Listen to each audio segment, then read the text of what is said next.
He was a fabulous person to work with, and when you talk about where do you come up with great ideas, sitting with somebody like that is fabulous. I mean, we were talking about, I went to Bucky because some friends of mine near here had been lifelong friends of Bucky and introduced me to him, and I wanted to come up with a better tent, and the geodesic tensegrity structures, I believed, and I asked him, and I said, aren't they the structures that give you the maximum amount of space with the minimum amount of materials and would actually get stronger as they grow, which is out there?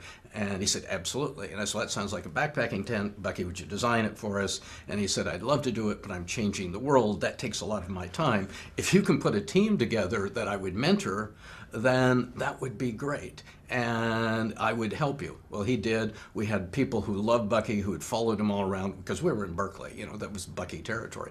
And so we put the team together and were able to come up with that geodesic tent. Some interesting things. I mean, when he said that he only wanted to mentor because of time, he was maybe a little disingenuous. What he really wanted to do was teach people to teach other people. Mm-hmm. And he knew if he could mentor our people, he would, feed a man a fish, feed him for a day, give a man a fish or whatever, and then give him, teach him how to fish, and it's for a lifetime. If he could teach a whole bunch of people, which he did at our company, how to deal with geodesics, how to deal with structures, then he was going to come up with ideas forever.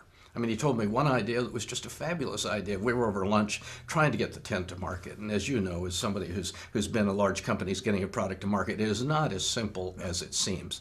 So we were struggling. We're coming up with new materials required to meet what Bucky had come up with. And so he said, well, I've got this idea, Happy. He said, I live in Maine a lot, and I sail a lot, and I'm always looking at fish and seeing how elegantly they move through water. And he said, boats don't do that.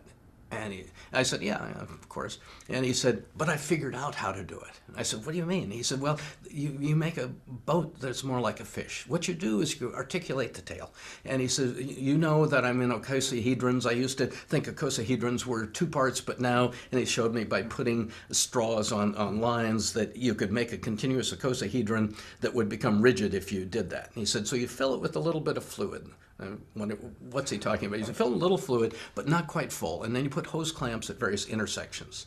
And he said, what you do is then make a tail that's constructed by this. And you use solar, you bring solar down, and the solar activates the clamps. And the clamps just move from section to section. And what you will do is have a tail that will be driven by solar that will move. And all you have to have is an articulated skin for a boat. And suddenly what you have is a boat that moves through the water elegantly like a fish.